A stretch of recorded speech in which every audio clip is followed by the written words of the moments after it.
자, 오늘 열왕기 8장부터, 열왕기상이네요. 열왕기상.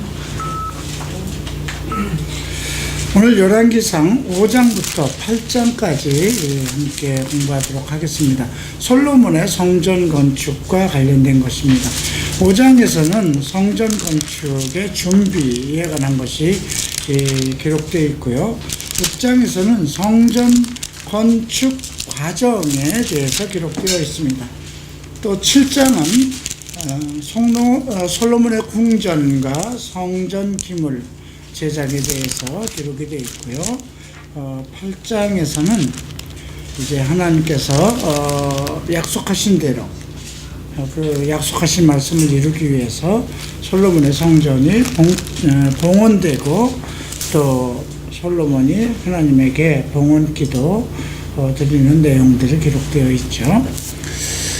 구약에서 성전 건축과 관계되는 것이 하나의 이스라엘 역사 속에 해당되는 것인데, 오늘날 우리에게 큰 무슨 그 이득이 있을까, 어떠한 메시지가 있을까, 이렇게 생각할 수도 있어요. 그런데 여전히 오늘 우리는 구약의 성전이 아니지만 하나님의 성전에 거하고 있고, 그리고 예배하는 자들이죠.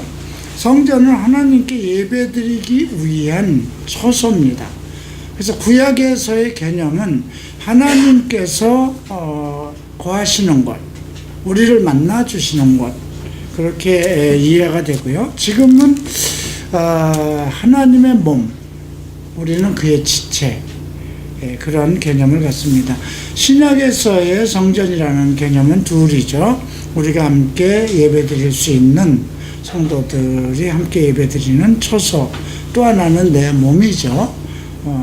우리가 고린도전서 6장에서 언급되어 있죠. 우리는 그리스도의 몸이, 성령이 우리 안에 거한다는 거죠. 그래서 우리가 몸으로 짓는, 음행은 몸으로 짓는, 자기 몸에게 범죄를 하는 것이기 때문에 다른 죄악보다 더 정말 악한 죄라는 것을 알고 있죠. 모든 죄가 몸 밖에 있다는 것입니다. 그래서 훔쳐오고 욕하고 때리고 이런 것이 전부 다 몸 밖에 있지만, 음행은 우리 몸 안에서 일어나는 그러한 범죄이기 때문에 더욱더 악한 걸로 규정을 짓고 있죠. 성령의 전이기 때문에 우리가 그러한 자기 몸에게 죄를 범하지 말아야 된다는 말씀이 고린도전서 6장에 나와 있습니다. 자, 이제 5장을 함께 보겠습니다. 5장의 핵심되는 구절은 역시 12절 말씀이 되겠는데요. 함께 우리가 12절을 읽겠습니다. 여호와께서 그 말씀대로 솔로몬에게 지혜를 주신 고로 히람과 솔로몬이 친목하여 두 사람이 함께 약조를 맺었더라. 지금 히람은 두로 사람이거든요. 근데 우리가 예수님도 친히 그 당시에 이제 갈릴리 사람들 보고 너희가 두로 사람들보다도 더 나쁘다, 이렇게 말씀을 하셨는데요. 사실 에스겔서에서는 두로 왕이 사탄으로 이렇게 보여지고 있어요. 그죠? 두로 왕에게 얘기한다는 그 말씀이 나오는데, 한번 에스겔서 20장을 한번 보실까요?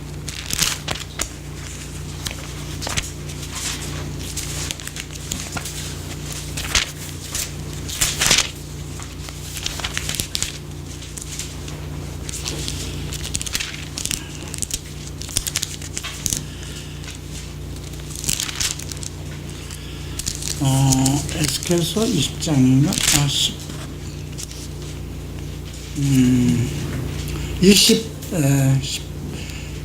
28장. 네, 맞습니다. 에스겔서 28장. 사탄이 나오면 이사야서 14장이고, 그거에 배수를 하면 에스겔서 28장입니다. 사탄에 관한 것이 에스겔서 28장 12절을 보면, 인자야 두로 왕을 위하여 애가를 지어 그에게 이르기를, 주 여호와의 말씀에 너는 완전한 인이었고 지혜가 충족하며 온전히 아름다웠도다. 두로 왕을 빗대어서 지금 언급하고 있는 겁니다. 에덴 동산에 있었고 옛적에 하나님의 에덴 동산에 있었다. 근데 옛적에 하나님의 에덴 동산에 있었던 사람은 누군가요? 딱 두 사람이에요. 예, 아담과 하와밖에 없죠. 그런데 내가 옛적에 하나님의 동산 에덴에 있었다 이렇게 얘기하는데 그를 두로 왕으로 비춰서 얘기합니다. 우리의 모든 죄악의 시작은 어디에서 됐나요? 에덴 동산의 아담과 하와로부터 시작됐어요. 근데 아담과 하와를 지배하고 있던 사탄. 네. 근데 그것을 지금 옛적에 에덴 동산에 있었던 그 두로 왕에 빗대서 얘기를 하죠. 이사야 14장도 조금 보는 길에 함께 보도록 하겠습니다. 또 이사야 14장에서도 12절에 보면 너 아침의 아들 계명성이요. 이 계명성 이야기는 나중에 또 우리가 계시록에서도 언급되었죠. 예, 13절에 내가 내 마음에 이르기를 내가 하늘에 올라 하나님의 뭇볼 위에 나의 보좌를 높이리라. 내가 북극 지폐 산 위에 좌정하리라. 이런 말씀이 언급되어 있고요. 그래서 우리가 지금 열왕기상 15장 솔로몬의 성전 건축을 보면서 성전 건축과 성전과 관계되는 이스라엘 전쟁은 전부 다 성전과 관계되는 전쟁이에요. 물론 성전을 탐해서 하는 것이 아니라 성전을 통해서 하나님께 예배를 드리는 하나님의 백성들과 이방과의 어떤 대적이죠. 그래서 지금까지 솔로몬의 성전이 있기 전에는 실로에서 이제 하나님의 그 회막을 짓고 거기서 예배를 드리고 또 지역마다 산당을 지었죠. 다윗도 산당에서 예배를 드렸고 솔로몬도 산당에서 예배를 드렸던 내용이 우리가 앞에서 보았습니다. 근데 오늘 이 솔로몬의 성전에 대해서는 우리가 조금 더 특별한 의미를 가지고 있어야 돼요. 다윗이 내가 성전을 지은다고 했을 때 내 손에 피가 가득하기 때문에 하나님께서 그에게 허락을 하시지 않고 내 아들이 성전을 지을 것이다 이렇게 언급을 하고 있죠. 근데 이 아들이 사실 누구를 얘기한 것이냐면 우리가 이제 예수 그리스도를 언급한 내용입니다. 그래서 한 실체가 있고 눈에 보이는 실체가 있고 눈에 보이지 않는 또 하나님의 세계, 영적인 세계가 있을 때 우리가 이제 그런 것들을 구약은 하나의 모형이다 이런 마음을 우리가 생각하고 있을 때 구약은 모든 것에 오늘 우리가 바라는 하나님의 성전 이 모든 것의 모형이라는 거죠. 나중에 이제 우리가 고린도서를 배우고 했을 때 이제 바울이 얘기했던 것입니다. 그래서 출애굽기 과정이라든가 그런 모든 것들이 하나의 우리를 위해서 기록한 하나의 모형이라는 것이죠. 자, 이제 5장을 보시겠습니다. 1절을 봅니다. 솔로몬이 기름 부음을 받고 그 부친을 이어 왕이 되었다 함을 두로 왕 히람이 듣고, 그러니까 이 두로 왕 히람은 그 다윗과 깊은 그 교분을 가지고 있었던 관계죠. 사무엘하 5장을 한번 볼까요?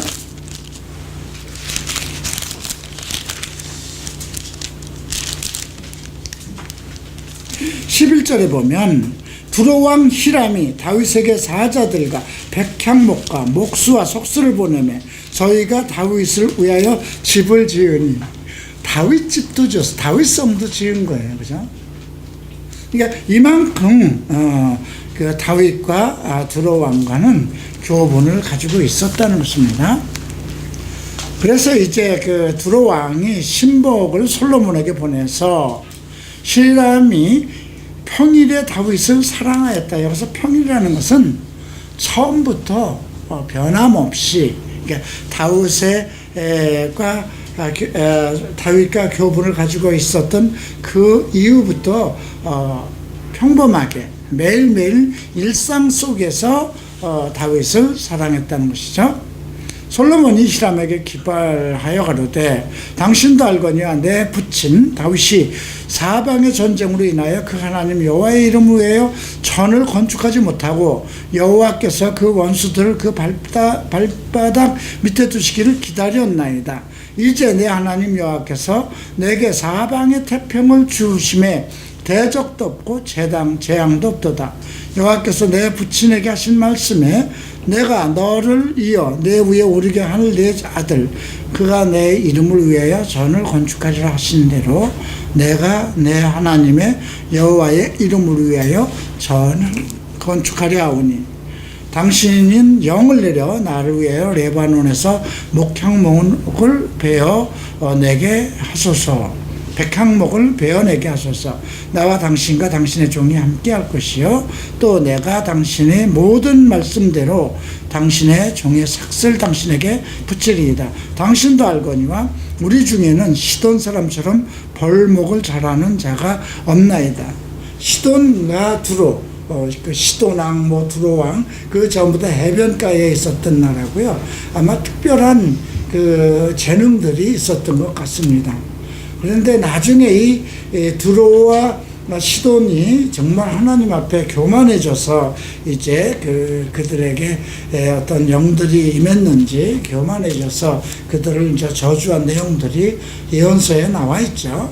근데 예수님은 갈릴리 사람을 향해서 차라리 내가 시돈과 두로에다 하나님의 이적을 많이 베풀었다면 그들이 너희들보다 더 빨리 변화를 받았을 것이다 이런 얘기를 하죠. 그러니까 갈릴리 사람들은 더욱 교만했다는 것을 언급한 것입니다. 이제 이런 것들 하나님의 성전에 참여해서 그 성전을 짓기에 함께 했던 그것이 엄청난 축복인데 그들이 오히려 이제 교만해져서 하나님의 성전을 넘본다면 이제 그런 쪽에서 우리가 이제 두로와 시돈은 그렇게 볼 필요가 있죠. 자, 오늘 이 성전을 짓는데 왜 이방인을 참여시켰을까? 이 문제도 한번 생각해 볼 필요가 있죠. 하나님의 그 사람들은 이방 땅이죠. 가나안 땅을 좀 더 점령하면서도 하나님께서 언약하신 것이 있어요. 하나님께서 명령하신 것이 있어요. 이방인과 결혼하지 말라는 거예요. 결혼을 하지 말라고 그러면서 위대한 하나님이 거하신 창조주가 거하실 그 성전은 왜 이방인들에게 참여를 시켰느냐 이거죠. 우리가 아마 신약에 살고 있지 않으면 이것은 조금 뭐라 그럴까요? 아이러니한 거죠. 이스라엘 백성으로서는 이해할 수 없는 거죠. 그러나 우리가 신약에 살고 있기 때문에 그 성전에 대한 걸 알기 때문에 이방인들 이제 우리가 이방인에게도 복음이 전하여서 하나님의 모든 지체가 하나로 이루어지는 그 내용을 이제 이해하게 되죠. 그 말씀이 바울이 언급한 부분이 있습니다. 에베소서를 잠깐 보겠습니다.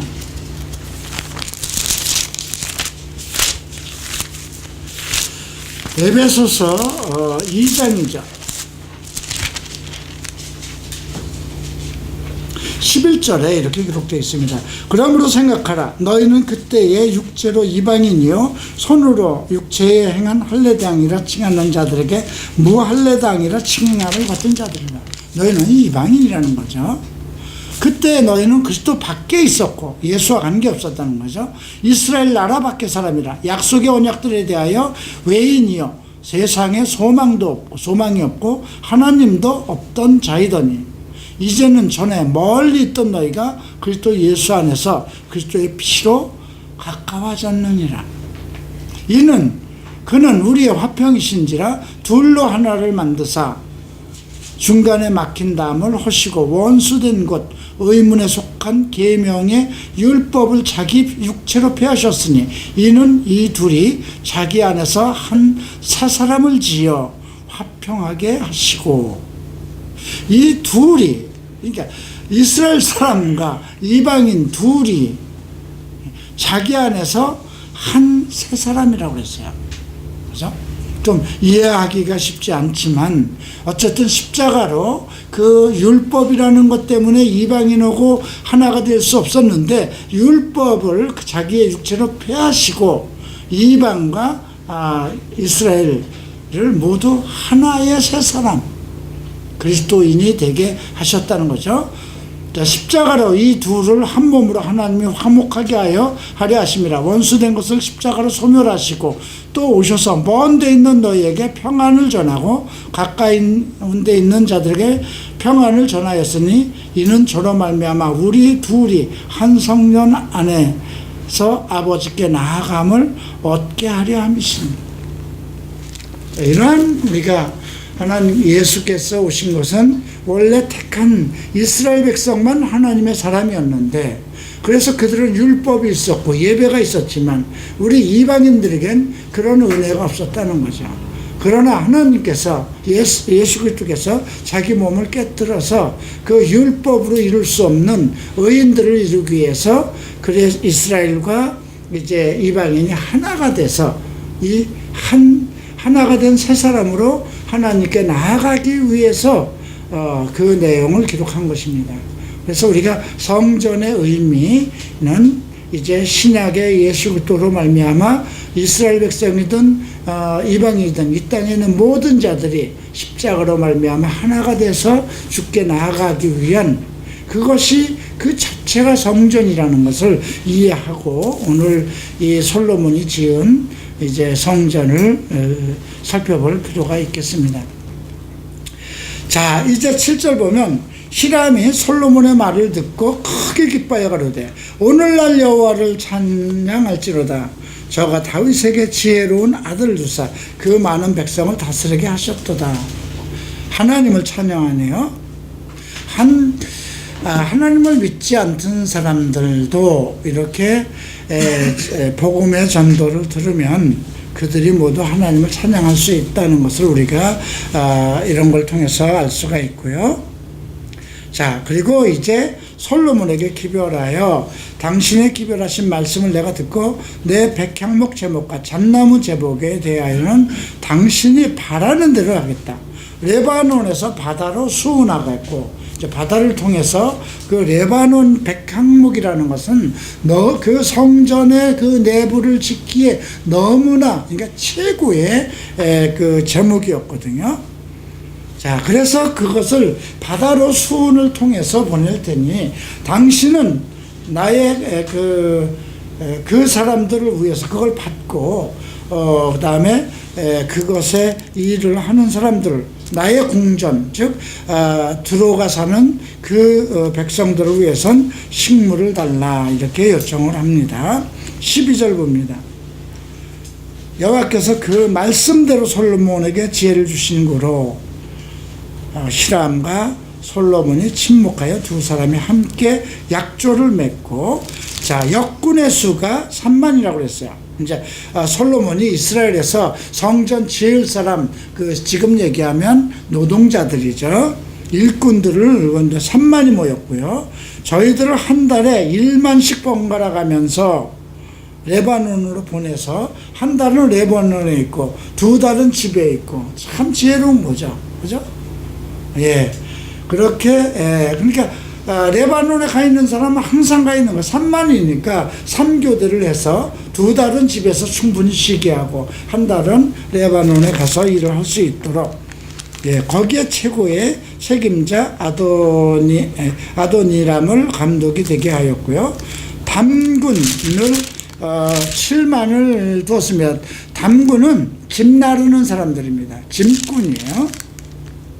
산에서 돌을 뜨는 자들을 이제 8만. 우리가 성전이 엄청 큰 돌 하나가 엄청 큰데 그 돌을 어떻게 돌 뜨는 데서 정말 매끄럽게 그러니까 예수님 때에도 그 성전을 예수님 살아계실 때에도 46년이나 지었거든요. 헤롯 대왕이. 그 헤롯 대왕 그거 시작하고 보지도 건축을 완성된 걸 보지도 못하고 죽었습니다. 그 예수님께서도 이 성전 그 당시 막 46년이나 짓는 그 성전을 보고 이제 그 성전을 내가 허물고 돌 위에 돌이 하나도 남지 않게 허물고 내가 사흘 만에 그 성전을 일으키리라 하는 그 말씀을 하셨는데, 그 성전의 그 돌들을 얼마나 잘 아주 뭐라 그럴까요, 고르게 다듬었는지, 성전을 지을 때 거기에 콜탈 같은 걸 붙일 필요가 없었대요. 그냥 돌을 쌓으면 면도날 정도도 들어가지 못할 정도로, 그러니까 외부에서 뭐 피라든가 이런 것이 새지 못하도록 그렇게 완벽한 그 돌들을 다듬었다는 거죠. 자, 18절 봅니다. 솔로몬의 건축자와 히람의 건축자, 그발 사람이 그 돌을 다듬고 전을 건축하기 위하여 제목과 돌들을 갖추었더라. 그러니까 그 솔로몬의 건축자는 나름대로 그 설계를 하고, 성전 그 모든 식양과 그 모든 것은 아마 솔로몬이 하나님께 받은 지혜대로 한 거니까 그 설계와 그런 도형들은 전부 다 아마 이스라엘 사람들의 건축자였을 것 같아요. 히람은 이제 돌을 뜨고 나무를 다듬고 하는 그런 사람들이었고요. 그 그발 사람들까지도 이제 함께 동참을 했네요. 자, 이제 6장으로 넘어갑니다. 이제 6장에서는 성전 건축의 과정에 대해서 나옵니다. 6장 1절을 보죠. 이스라엘 자손이 애굽 땅에서 나온 지 480년, 애굽에서 나온 지 480년입니다. 솔로몬이 이스라엘 왕이 된 지 4년 10월. 10월은 지금 4, 5월입니다. 이스라엘은 두 달에 한 번, 그 두 달을 한 달로 쳐서 1월 달과 1월 달을 3, 4월인, 지금의 3, 4월인데 니산월 뭐 이렇게 불렸죠. 그래서 그 4, 5월은 이스라엘 달력으로는 2월이에요. 예, 그리고 지금으로선 4, 5월에 해당되고요.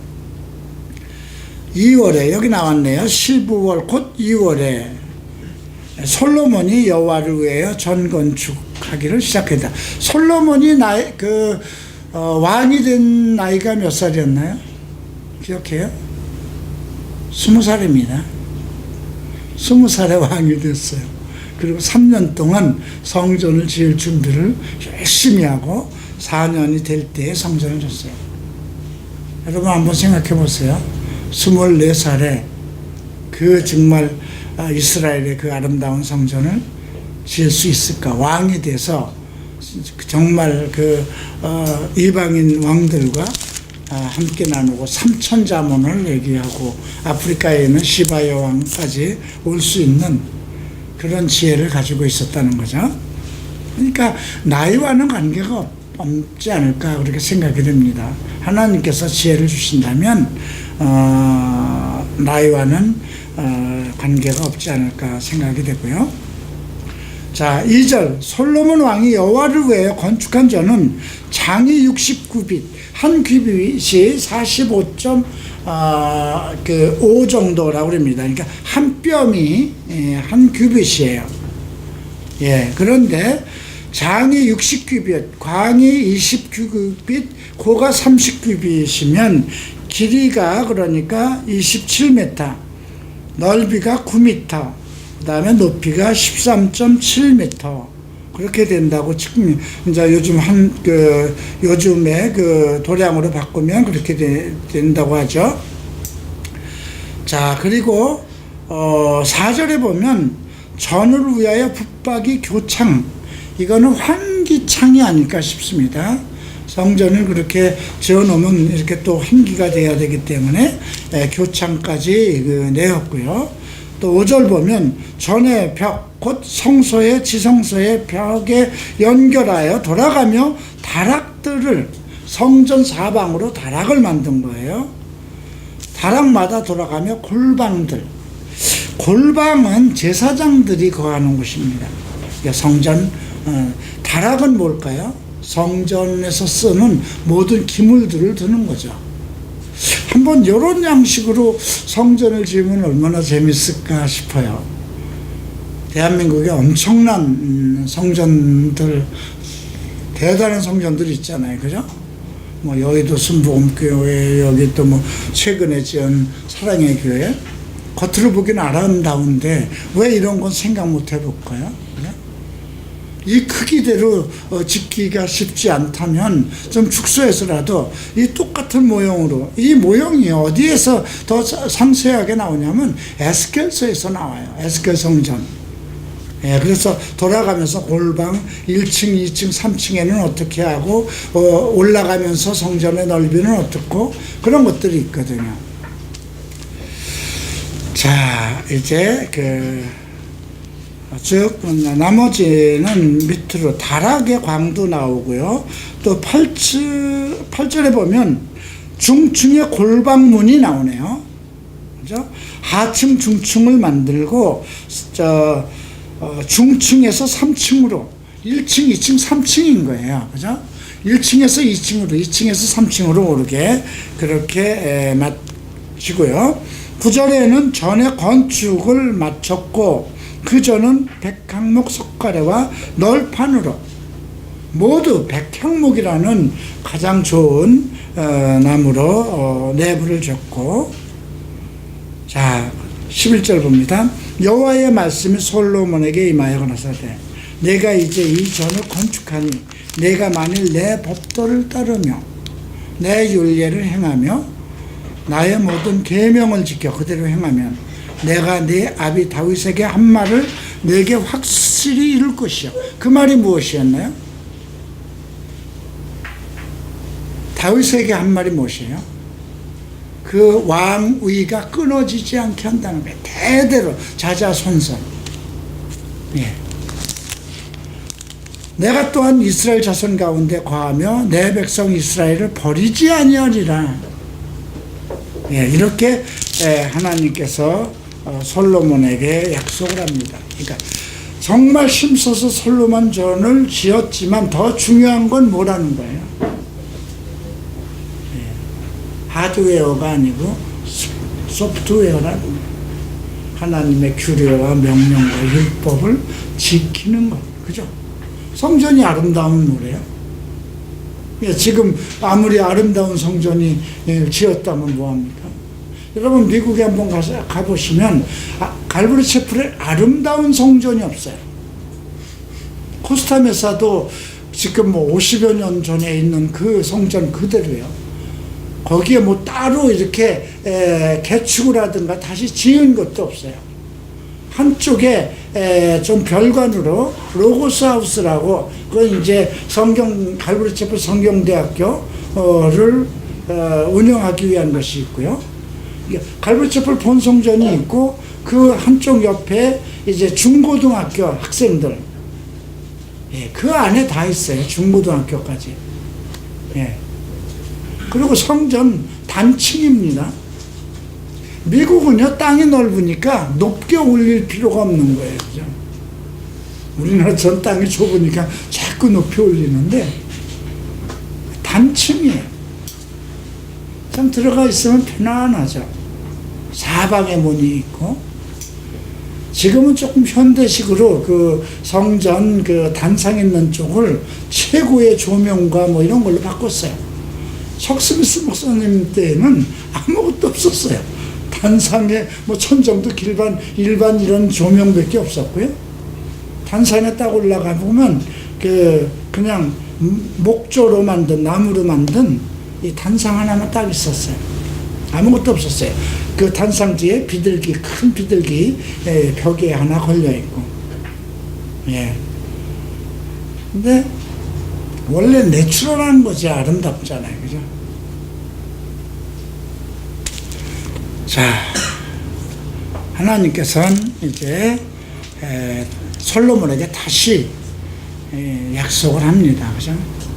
너 성전 이렇게 아름답게 지었지만 이것보다 더 중요한 건 내 율례와 명령을 지키는 것이야. 이렇게 얘기를 하시죠. 14절 보면 솔로몬이 전 건축하기를 마치고 이제 15절부터 내부 공사가 들어갑니다. 네. 마루에서 천장까지 잣나무 널판으로 하고 또 뒷편에 20규빗 되는 마루에서 천정과 백향목 널판으로 가로막는 전에 내소, 지성소, 성전 바깥쪽에는 그 잣나무로 하고 지성소, 이제 언약궤, 하나님께서 임재하실 곳은 백향목 널판으로 지성소를 만듭니다.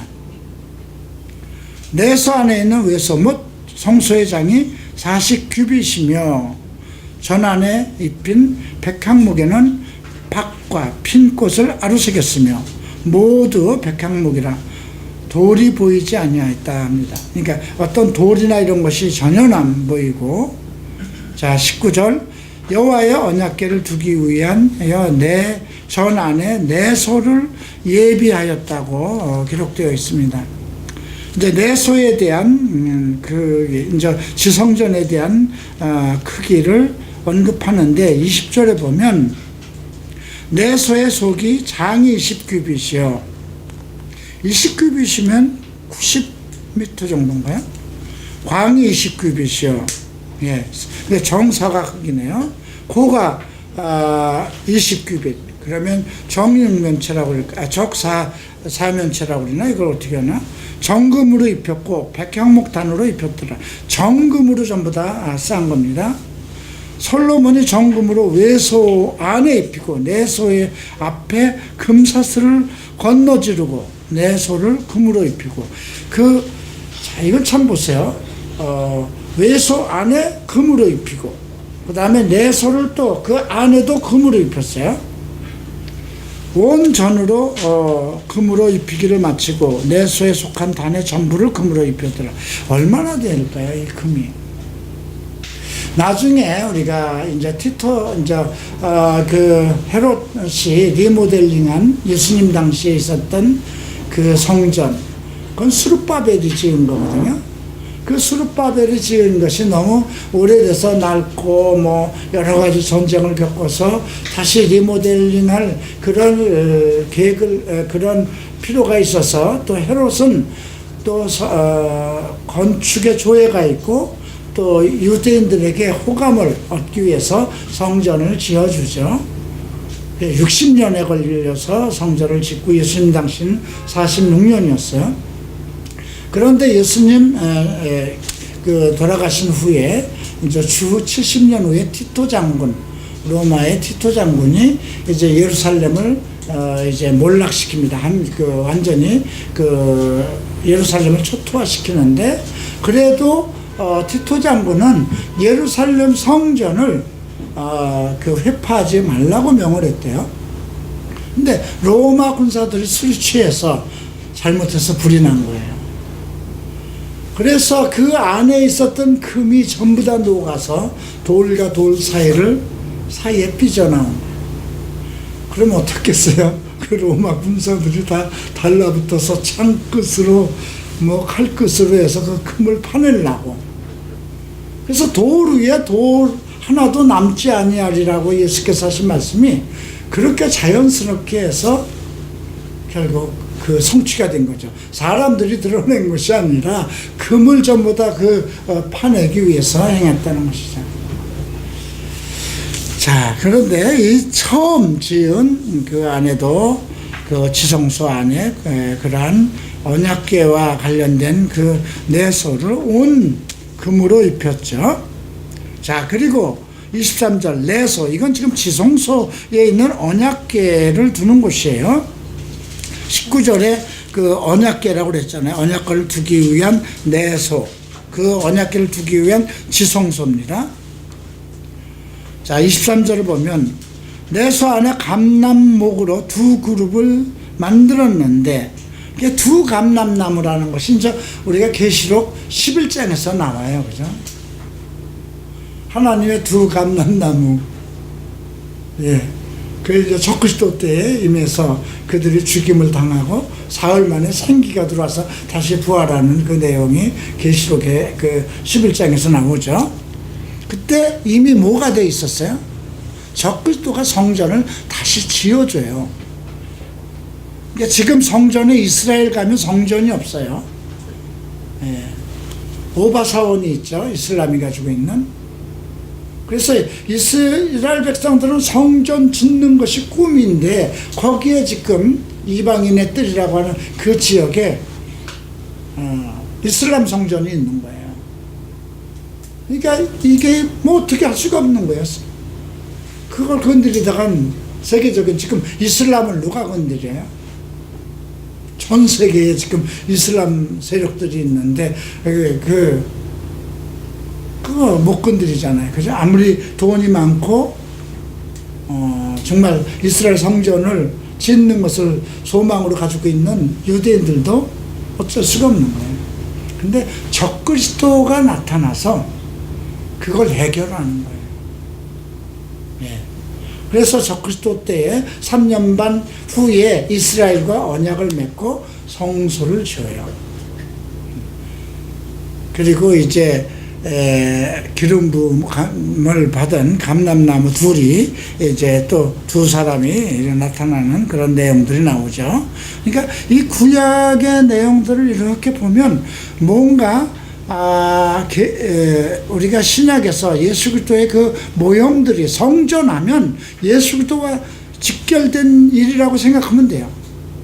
지금은 예수 그리스도 그 자체가 지성소이고 그분이 성전이고 그분이 사실 그분이 전이에요. 우리에게 볼 때 우리의 머리잖아요. 그죠? 그리고 모든 교회 성도들이 그의 지체고.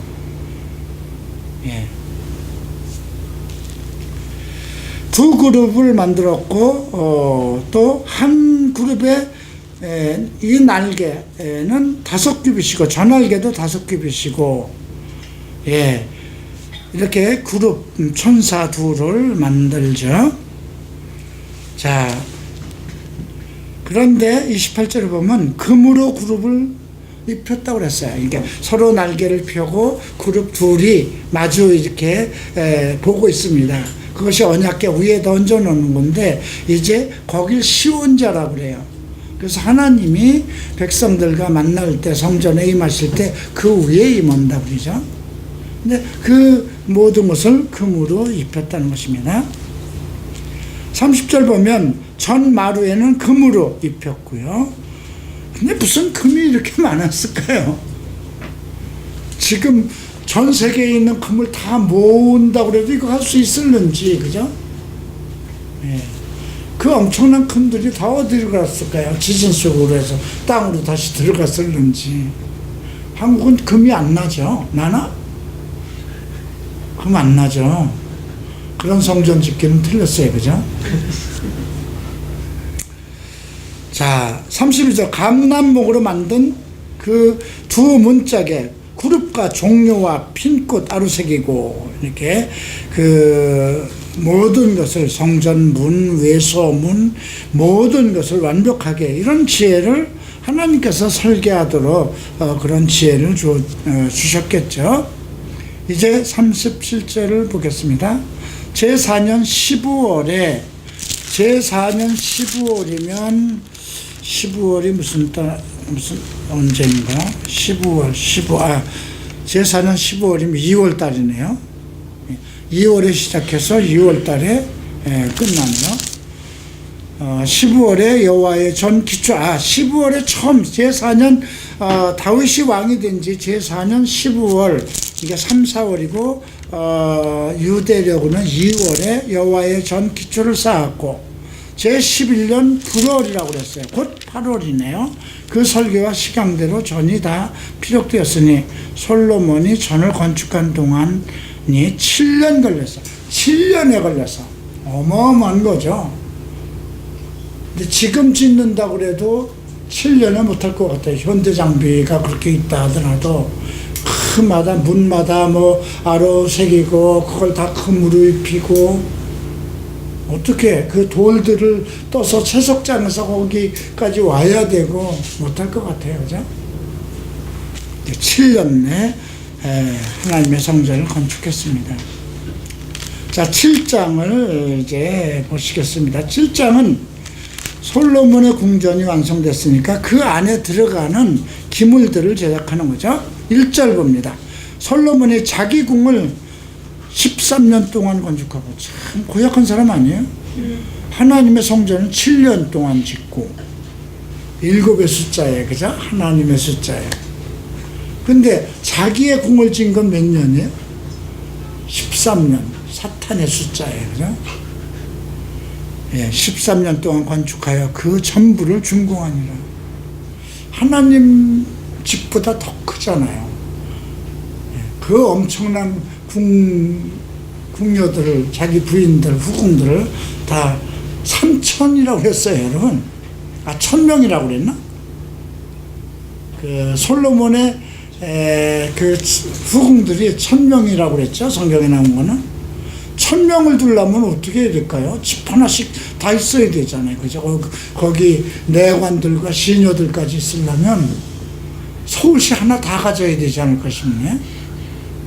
대단한 사람이에요. 그 나이도 지금 별로 30 미만이에요, 그죠? 20대에 왕이 되고 3년 동안 준비하고 지금 이렇게 다 했어도 30이 아직 안 됐는데 대단하네요. 하나님 보시기에 어떨는지 모르겠지만 하나님이 고연놈이라고 하지 않았을까 싶네요. 8절을 봅니다. 솔로몬이 거할 궁은 그 낭실뒤 다른 뜰에 있으니 그 공작이 일반이며 솔로몬이 또 그 장가든 바로의 딸을 위하여 집을 지었어요. 바로의 딸이 얼마나 아름다웠으면 그를 위해서 집을 또 지어줬고 그 낭실과 같더라. 예, 그 집은 안팎이 모두 귀하고 다듬은 돌로 지었으며 척수대로 톱으로 켠 것이라. 그 기초 속에서 처마까지 외면에서 큰 뜰에 이르기까지 다 그렇더라. 기초석은 아주 귀한 것들이라고 그랬어요. 13절 봅니다. 솔로몬 왕이 보내어 히람을 두로에서 데려오니, 두로 왕이었죠. 저는 납달리 지파 과부의 아들이라고 그랬어요. 여기 이제 나오네요. 납달리 지파의 과부의 아들. 그 아비는 두로 사람, 그러니까 그 틱이네요, 그죠? 아버지가 두로 사람, 노점장이었어요. 그 히람은 모든 논일의 지혜와 총명과 재능이 구비한 자더니 솔로몬 왕에게 와서 그 모든 공작을 하니라. 히람을 데려다가 이제 그 성전 안에 필요한 모든, 솔로몬 궁에 필요한 모든 것들을 다시 만듭니다. 먼저 놋기둥 둘을 만들었어요. 예, 그리고 다음 페이지로 가면 흥미로운 것이 이제 기둥들 이야기는 뭐 그렇게 중요한 것이 아니고요. 21절에 보면 두 기둥이 나와요. 예, 전에 낭실 앞에 세우되 우편에 기둥을 세우고 그 이름을 야긴이라고 지었네요. 야긴이라는 것은 똑바로 서다 이런 그 말뜻이 있는데, 그가 세우실 것이다. 그러니까 하나님께서 똑바로 세울 것이다 이런 뜻이죠. 좌편의 기둥은 보아스라고 그랬어요. 그에게 능력이 있다. 둘이에요. 그죠? 하나님께서 똑바로 세울 것이고 하나는 거기에 능력이 있다. 거기에, 그러니까 이 두 가지 이름이 뭔가 의미가 있죠. 근데 보아스라는 이름을 가지고 있던 사람 기억하나요? 누구였죠? 룻의 남편이었고 나중에 다윗의 그 조상이 되었죠. 모르겠어요. 히브리어로 같은 뜻인지 모르겠지만 뭐 하도 히브리어가 복잡하니까 같은 뜻일 수도 있고 다른 뜻일 수도 있을 거예요. 자, 그 다음에 23절에 보면 바다가 나오는데, 바다는 제사장들이 성결의식을 위해서 물을 담아두는 건데 한 500통 정도의 물이 들어간다고 합니다. 25절 보면 바다를 12소가 바쳤다고 그랬어요. 의미가 있죠. 소는 일하는 거잖아요. 근데 12이, 그러니까 그 물통이, 바다라는 것이 제사장들의 성결을 위해서 물을 담아두는 곳인데 12소를 바치게 했다. 의미가 있어요. 그죠? 그만큼 제사장들의 성결에 정말 어떠한 의미를 둔 것이죠. 이제 노떼아가 나옵니다. 그 노떼아는 이제 쭉 밑으로 내려오면 노떼아가 10개인가 어디에 나오죠. 바다에 이제 그 받침이 어떻고 뭐 그 29절 보면 사자와 소의 그룹들을 또 놓았고 여러 가지 그 바다와 관련된 그 받침돌과 그런 것들에 대한 내용들이 있는데 이것은 뭐 그렇게 중요한 의미가 없는 것이니까 생략하고 넘어가겠습니다. 38절 봅니다. 물두멍 열을 옷으로 만들었는데 물두멍마다 각각 48실 담게 하였으며 물두멍의 직경이 4규빗이라 열 받침 위에 각각 물두멍이 하나씩이라. 이 물두멍은 뭐냐면 희생물들, 하나님께 이제 희생물들을 세척하는 곳이라고 생각하면 돼요. 앞에 바다는 물이 한 500통 들어가는데 제사장들이 선교를 위해서 만든 것이고, 자, 그런데 39절 보면 열 받침 위에 각각 물두멍이 하나씩 있었고요. 그 받침 5은 전 우편에 두고 5은 전 좌편에 두어서, 그리고 전 우편 동남에는 그 바다를 두었더라. 이렇게 그 하나님께 드려지는 모든 짐승들이나 또 제사를 드리는 제사장들은 물로 아주 성결한 그게 물로 세척을 하는 그런 것을 볼 수가 있고요. 40절 봅니다. 히람이 또 물두멍과 부삽과 대접들을 만들고, 또 이와 같이 히람이 솔로몬 왕을 위하여 여호와의 전에 모든 일을 마쳤으니, 이렇게 해서 성전에 들어가는 모든 기물들이 완벽하게 준비가 되었습니다. 48절입니다. 솔로몬이 또 여호와의 전에 모든 기구를 만들었으니 곧 금단과 진설병과 금상과, 이제 하나님 단 위에 이제 실질적으로 하나님께 예배드리기 위한 것이죠. 5씩 둘 정금 등대를 만들고요. 금꽃과 등잔과 불집게 이런 것들을 다 만들었죠. 이건 전부 다 금으로 만들었습니다. 자, 51절 봅니다. 솔로몬 왕이 여호와의 전을 위하여 만든 모든 것을 마친지라. 이에 솔로몬이 그 붙인 다윗이 드린 물건 곧 은과 금과 기구들을 가져다가 여호와의 전 곳간에 두었더라. 각 나라와 전쟁을 해서 빼앗아 온 그 뭐 금방트라든가 금그릇이라든가 이 엄청난 것을 이제 그 곳간에 두었던 거죠. 근데 나중에 이걸 다 누가 또 가지고 갑니까? 느부갓네살 왕이 또 몽땅 다 가지고 가죠. 히스기야 왕 때 그 곳간에 있는 걸 막 자랑하느라고 보여가지고, 그런 내용 역사 속에서 우리가 볼 수 있습니다.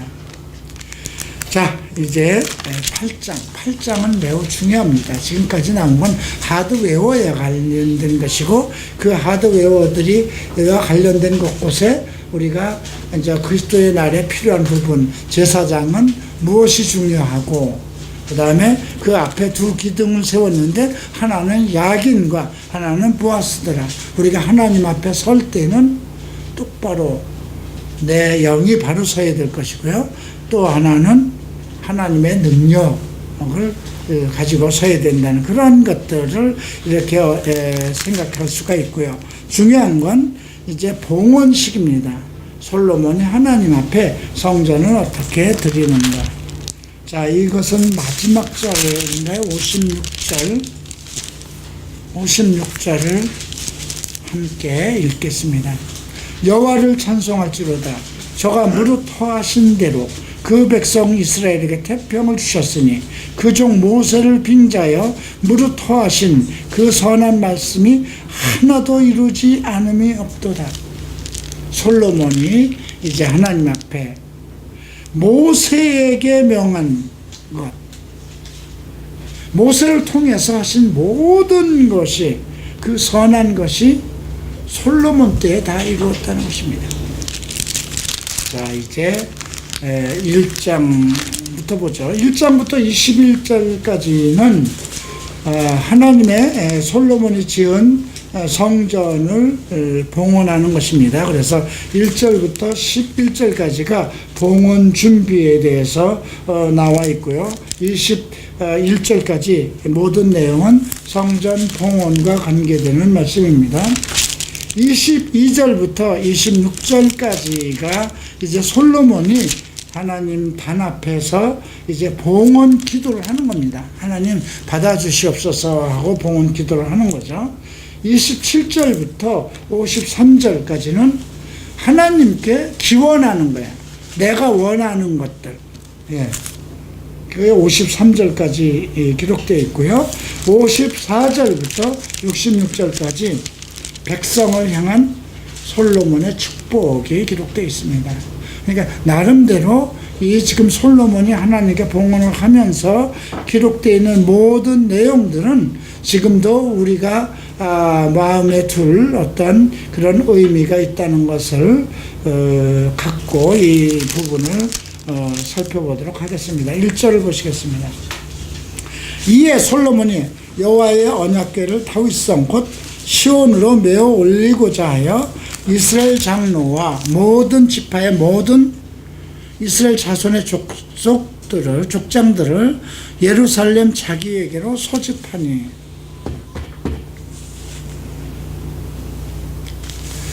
자, 이스라엘 사람들을 전부 소집을 합니다. 그리고 그 제사장들이 궤를 메고 이제 4절 보면 여호와의 궤와 회막과 성막 안에 있는 모든 거룩한 기구를 메고 올라가되 제사장과 레위 사람이 그것을 메고 올라갑니다. 그러니까 원칙대로 하는 거예요.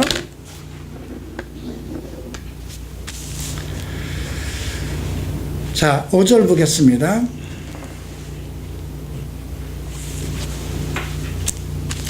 솔로몬 왕과 그 앞에 모인 이스라엘 회중이 저와 함께 궤 앞에 있어 양과 소로 제사를 드렸으니 그 수가 많아 기록할 수도 없다고 그랬습니다. 얼마나 많은 소를 잡았는지 기록할 수도 없다고 기록되어 있고요. 제사장들이 곧 여호와의 언약궤를 그 초소로 메어 드렸으니 곧 내전 지성소 그룹들의 날개 아래라. 언약궤는 원래 지금 성전 짓기 전에 회막 가운데 있었죠. 그것을 이제 제사장들이 그 모세의 율법에 기록한 대로 그것을 메고 와서 지성소로 옮겨 놓는 것입니다. 그 언약궤 위에 이제 시온자가 있고 그 시온자를 통해서 이제 하나님께서 거기서 만나는 것이죠. 9절을 봅니다. 궤 안에는 두 돌판 외에는 아무것도 없었다고 그랬습니다.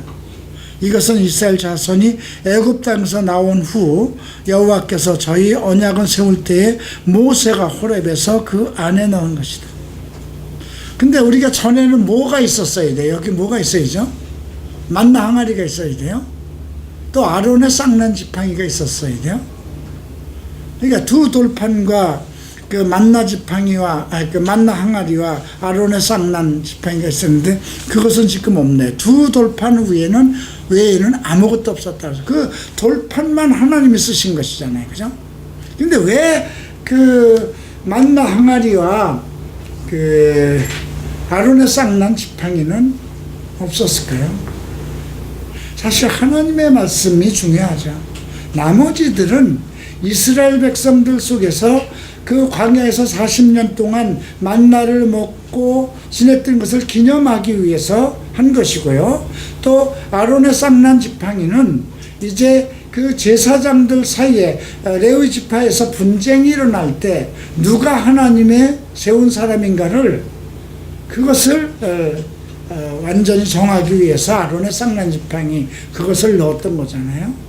근데 사실은 이제 그 모든 것이 성경에 기록되어 있잖아요. 지금 다윗의 때까지 지금 솔로몬 왕 때까지 그 모든 내용이 기록되어 있고 실질적으로 중요한 것은 하나님께서 직접 돌에다가 새긴 하나님의 말씀이죠.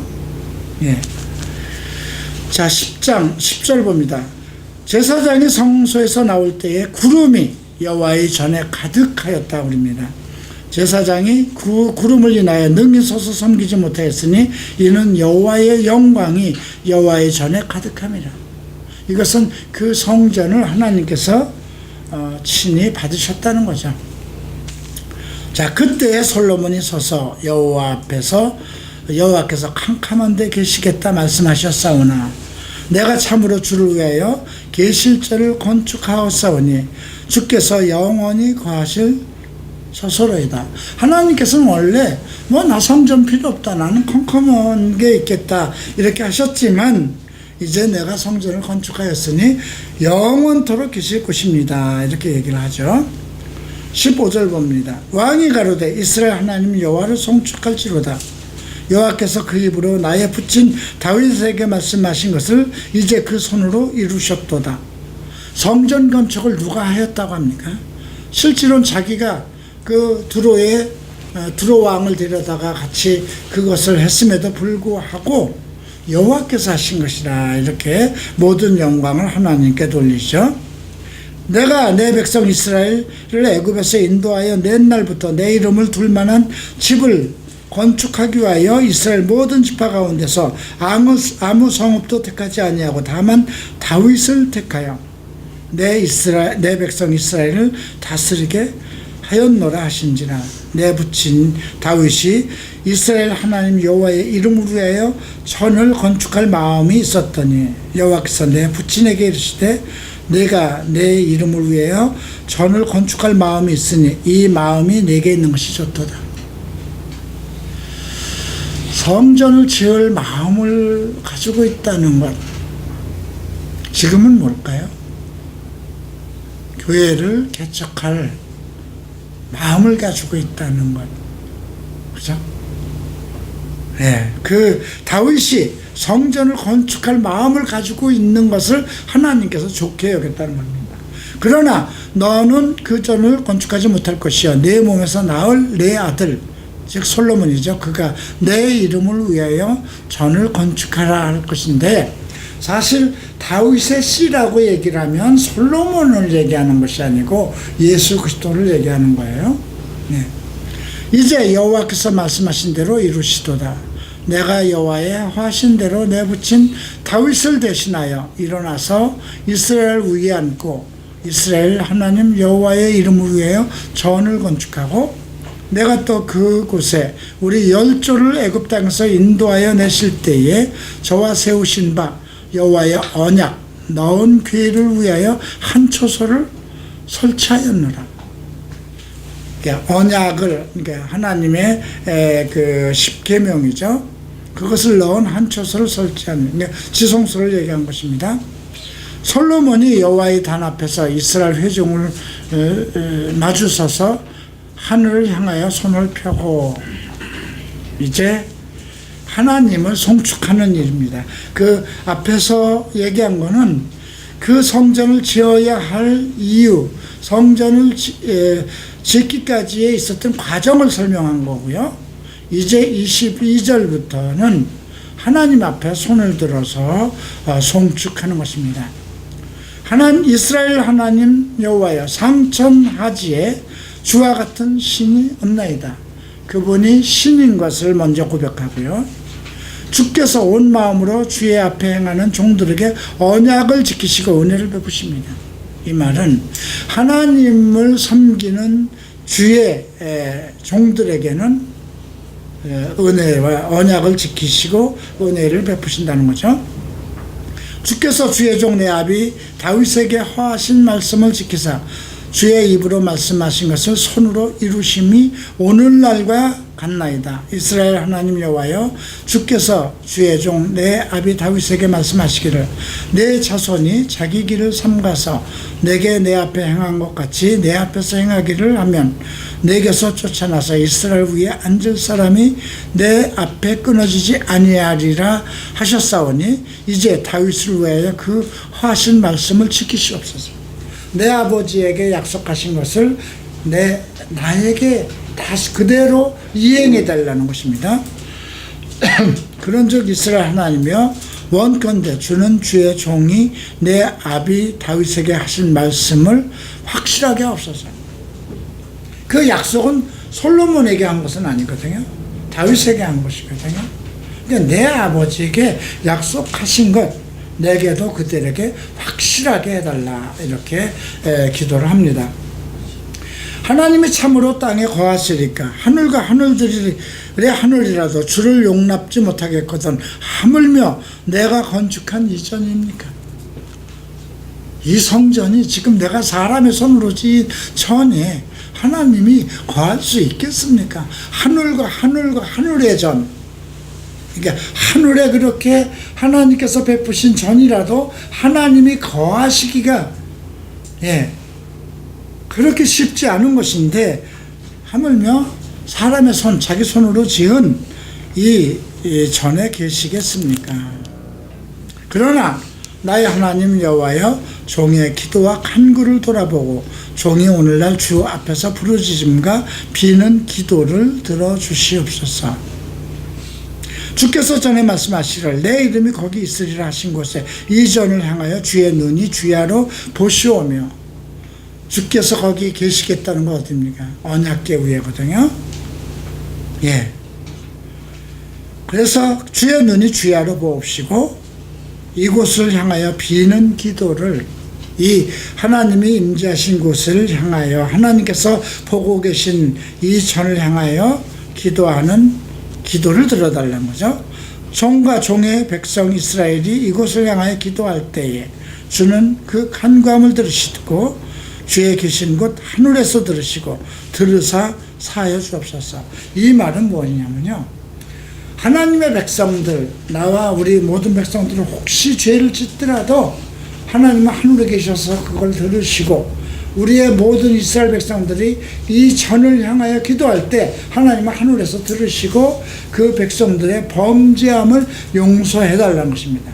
31절 어떤 범죄냐, 만일 어떤 사람이 이웃에게 범죄함으로 맹세시킴을 받고 적어와서 이전에 있는 주의 단 앞에서 맹세하거든 하늘에서 들으시고 행하시되 주의 종들을 국문하사 악한 자의 죄를 정하여 그 행위대로 머리에 돌리시고 의로운 자를 의롭다 하사 그 의로운 대로 갚으소서. 이거는 어떤 사람이 억울함이 있었을 때 이 성전에 와서 그가 억울함을 호소했을 때 하나님께서 그거를 들으시고 죄를 지은 자를에게 벌을 내리시고 그 다음에 선한 의로운 자에겐 그 의롭다, 의로움을 베풀어 달라. 그러니까 제일 먼저 요구한 것이 무엇이냐면 하나님의 의로 백성들을 심판해 달라는 거예요. 공의, 하나님의 공의로 하나님의 백성들을 심판해 달라는 걸 기도했고요. 33절 만일 주의 백성 이스라엘이 주께 범죄하여 적국 앞에 패, 하나님께 범죄했는데 적국 앞에 패했다는 거죠. 그러니까 하나님께서는 우리가 잘못하면 다른 환경을, 외부를 통해서 나를 책망하시고 경책하신다는 그 내용입니다. 그런 상황에서 주께로 들어와서 주의 이름을 인정하고 주께 빌며 간구하거든 하늘에서 들으시고 주의 백성 이스라엘 죄를 사하여 달라. 다음 이제 35절에는 재앙에 대한 걸 합니다. 만일 저희가 주께 범죄함을 인하여 하늘이 닫히고 비가 없어서 주의 벌을 받을 때, 이런 내용들을 지금 우리가 신약에서는 어떻게 생각할까? 그래 많은 사람들이 자기가 어떤 재앙을 당하고 많은 세상 속에서 문제가 생기면 하나님께서 나를 벌을 내리신 것이다 이렇게 생각할 수도 있어요. 근데 예수를 믿는 사람들이잖아요, 그죠? 이미 나의 모든 죄는 사하여 주신 거예요. 하나님의 죄의 사하심 속에는 내가 그 죄를 깨닫고 그러니까 나를 의로운 자로 삼으셨, 내가 죄인임을 깨닫고 예수 그리스도를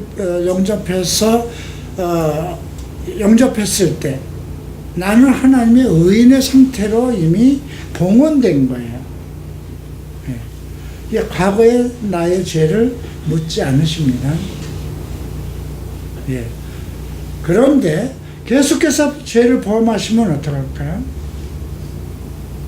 글쎄요, 계속 죄를 범하시면, 똑같은 하나님의 사람인데도 계속 죄를 범하면 그래도 이미 십자가 위에서 내 죄를 사하셨기 때문에 내가 죄를 처음에 고백한 그 순간에 의인이라 청하셨으니 내가 의인된 상황에서 죄를 범한 것에 대해서 눈 감고 가실까요? 아니에요. 고린도후서 5장 10절에서 우리가 다 그리스도 심판대 앞에 드러나 그랬어요. 우리가 행한 대로 선악과는 행한 대로 판단을 받는 거예요. 내가 예수를 믿기 전에 모든 것 죄인됨에서는 다 용서하신 거예요. 나의 죄가 동에서 서가 먼 것처럼 그것을 정말 하나님 앞에 회개하듯이 모든 것이 죄 없다 하신 거예요. 의인이라는 거죠. 그래서 우리가 신약에서 그 사도를 통해서 바울이 쓴 그런 서신들, 각 교회에 보낸 편지들, 가장 중요한 것이 물질을 우상으로 삼는 것과 우리 몸으로 짓는 죄를 얘기한 것이거든요. 네. 근데 이 사실 구약에서 이들은 지금 솔로몬이 그렇게 기도를 하는 겁니다. 범죄에서 하늘이 닫히고. 근데 만약에 여러분들이 되는 일이 없다고 했을 땐 다시 한번 생각해 봐야 돼요. 저는 예수를 믿으면서도 정말 그 악한 일들을 했을 때 그 모든 일이 잘 될 때 그것이 하늘로부터 오는 축복으로 알았어요. 다른 목사들도 그렇게 생각을 했고요. 그랬기 때문에 하나님께 더 많은 물질을 드리면 더 축복이 오는 줄 알았죠. 그리고 모든 것이 없어지고 정말 호련단신이 돼서 정말 목숨까지도 이제 곧 내 목숨도 없어지겠구나 하는 그런 두려움에 쌓여 있을 때 하나님의 신기하심 저는 있다고 생각해요. 네. 만약에 여러분들이 어떤 죄의 눌림이나 자기가 지은 죄를 자기는 알죠. 나단 선지자처럼 내가 그런 음행을 행했어도 그런 죄를 졌어도 나단 선지자가 나한테 오지 않는 이상은 그렇게 생각하면 안 돼요. 이미 여러분들은 성경을 보고 읽고 있잖아요. 특별히 갈보리 채플에 오면 피할 수가 없어요. 한 절 한 절을 다 배우면서. 여러분들이 갈보리 채플에 와서 내가 다시 이제 그 거듭난 사람으로 온전한 하나님 앞에 헌신하기로 하나님을 섬기기로 작정을 했는데도 계속 동성애에 빠진다든가 음행에 빠진다든가 술을 취한다든가 범죄를 했을 경우에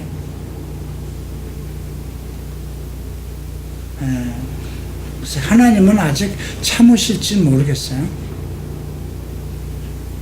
근데 성경은 내어버리겠다는 말씀이 있어요.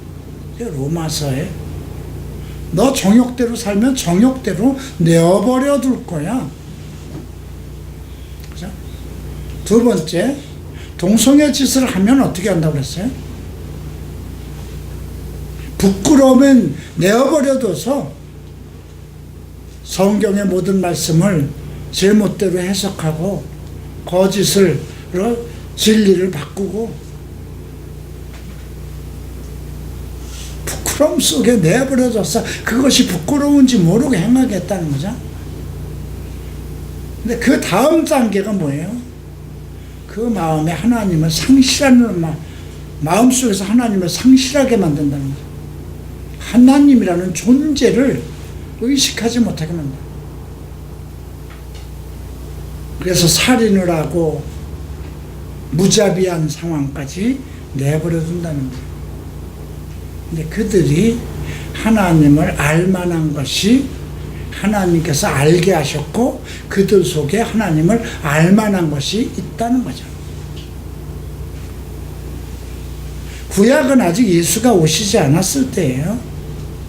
그래서 성전을 향해서 기도하면 용서함을 받을 수 있어요. 1년에 한 번씩 짐승의 피로 사함을 받을 수가 있어요. 구약의 단계는. 그래도 그 사람이 하나님의 예수 그리스도의 성전에 들어오는 것은 아니잖아요. 구약이니까. 아직 예수가 없었을 때. 근데 지금 신약에서 우리가 범죄를 하는 것은 잘 생각해야 돼요. 베드로는 하루가 천년 같은 걸 너희들 기억하나? 아직 예수께서 하나님께서 심판의 날을 속히 주지하는 것은 너희 모든 사람으로 회개에 이르게 하기 위해서 기다리고 있다는 것이죠.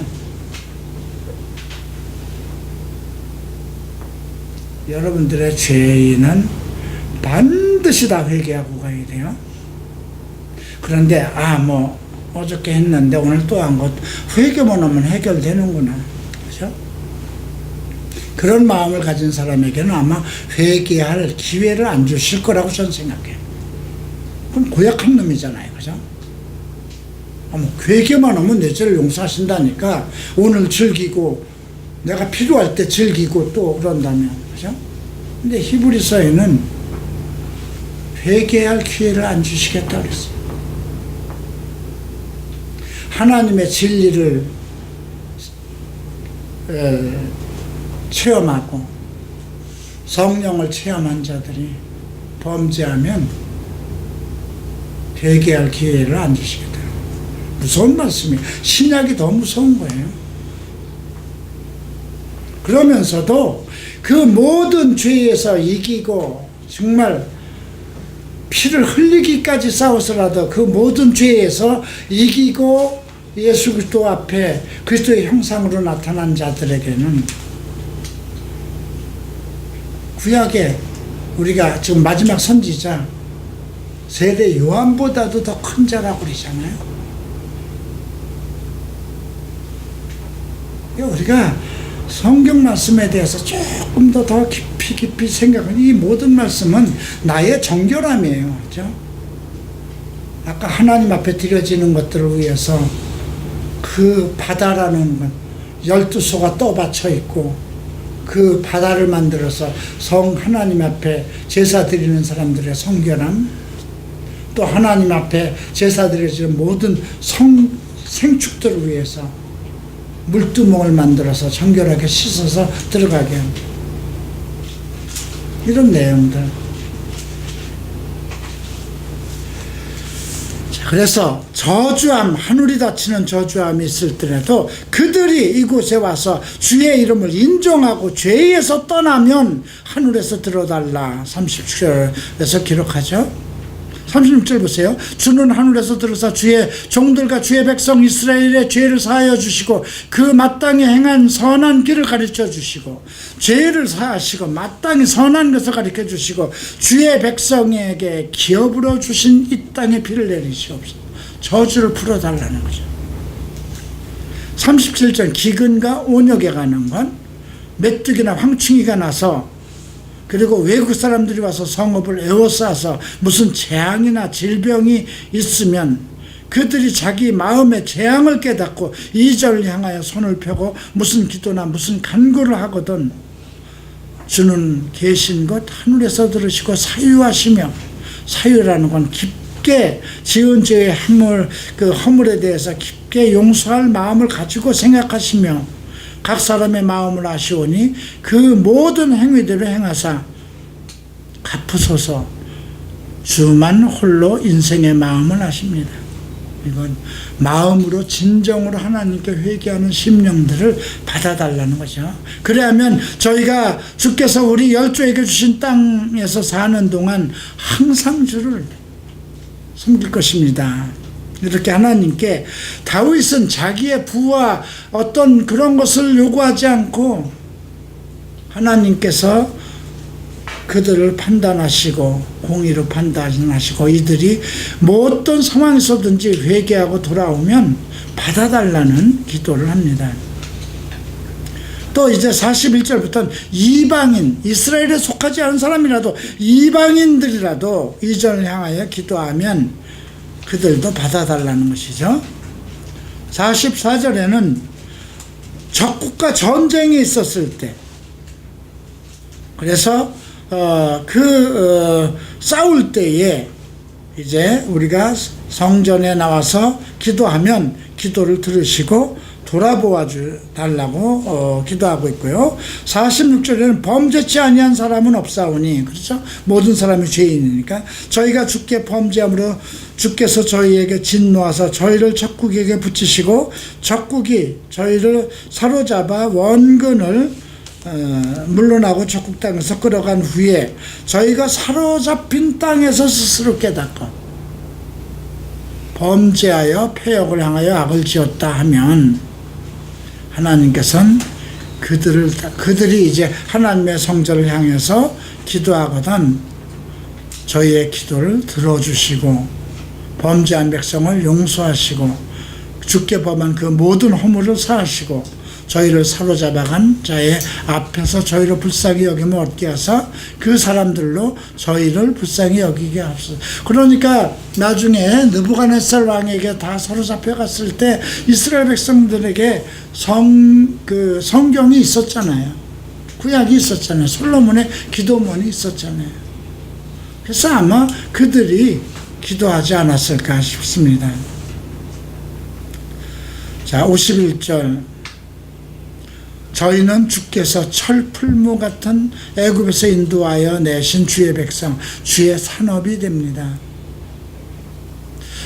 지금 우리도 마찬가지죠. 사탄의 소나기에서 사로잡힌 자들을 우리를 예수 그리스도의 이름으로 구원하신 자들이죠.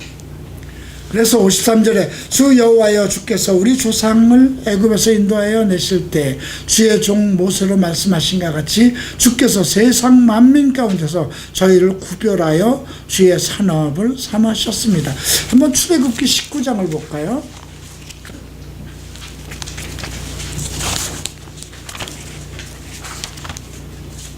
자, 19장 5절 6절을 보면 세계가 다 내게 속하였나니 너희가 내 말을 잘 듣고 언약을 지키면 너희는 열국 중에서 내 소유가 되겠고 너희가 내게 대하여 제사장 나라가 되며 거룩한 백성이 되리라.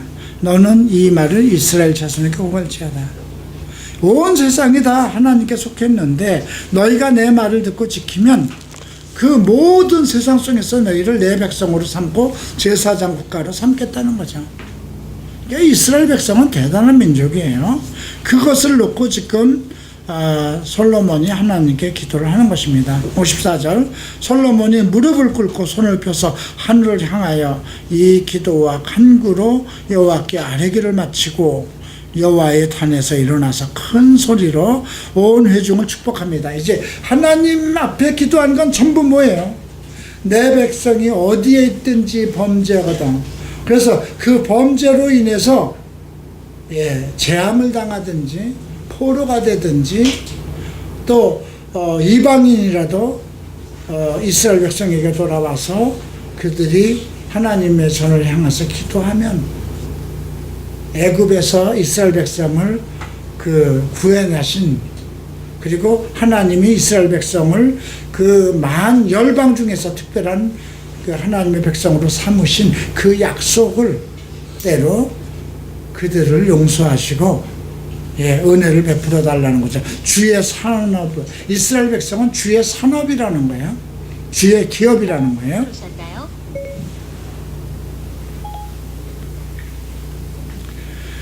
자, 이제 어떤 축복을 백성을 향해서 어떤 축복을 하는가 보십시다.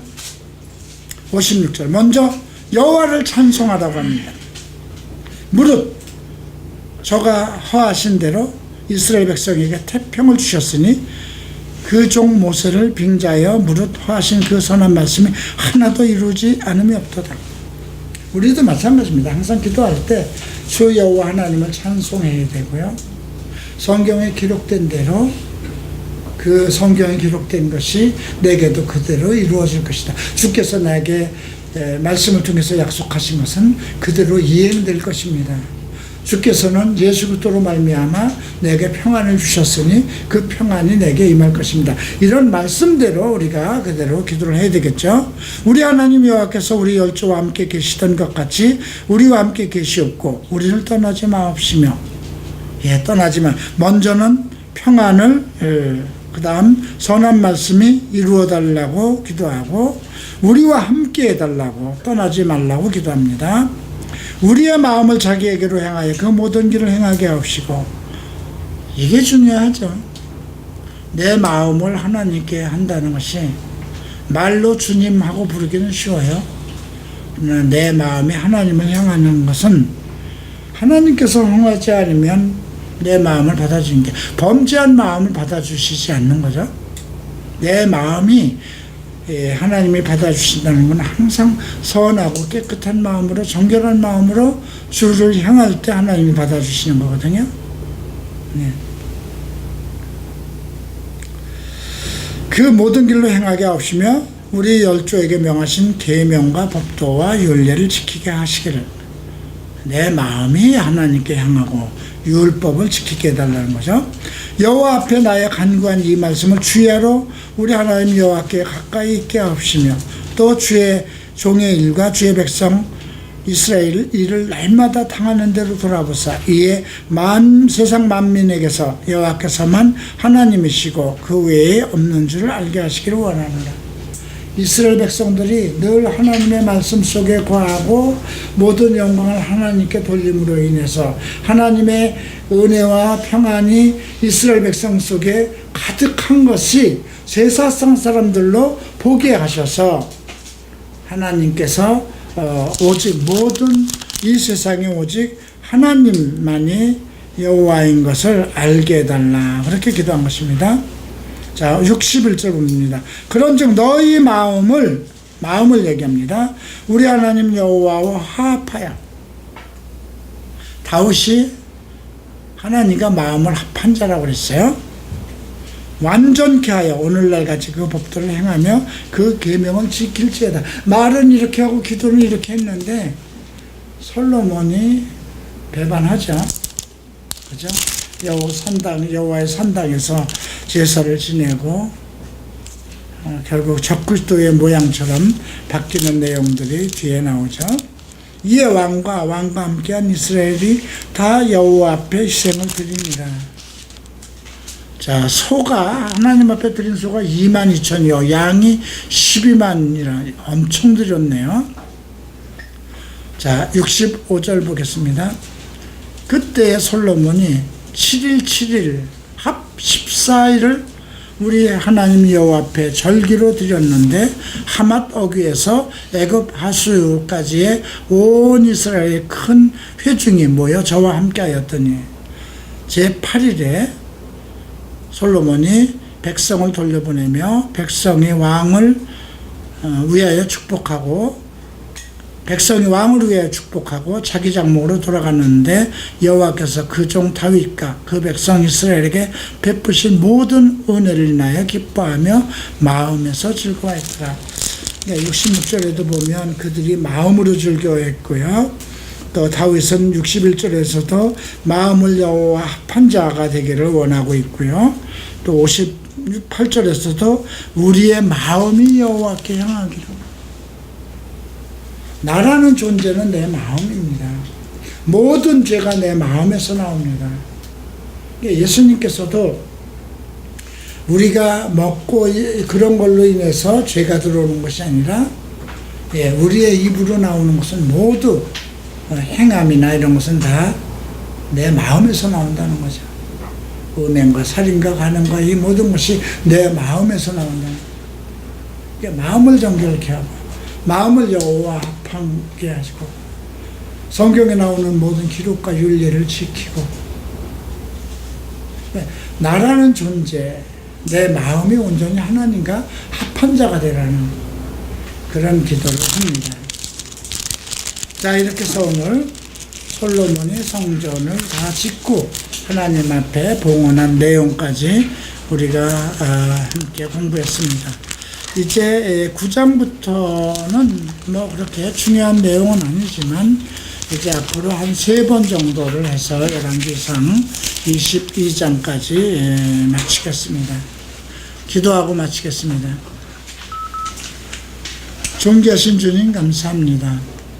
우리의 마음을 다하고 뜻을 다하고 힘을 다하여 주 여호와 너희 하나님을 사랑하라 하셨고, 주님은 우리의 마음의 모든 것을 아시오니 우리가 늘 마음을 정결케 하고 모든 죄에서 떠나 우리 주 예수 그리스도만을 섬기는 그리스도인이 되게 하소서. 내 마음이 늘 주님을 사랑하고 주의 말씀을 청종하여서 내 육신이 이끄는 대로, 내 생각이 이끄는 대로 끌려가지 않게 하시고, 눈에 보이는 것에 만족하지 않고 내 마음을 주관하시는 성령의 인도하심으로 평안과 기쁨을 누리는 성도가 되게 하소서. 감사하며 예수 그리스도 이름으로 기도합니다. 마치겠습니다.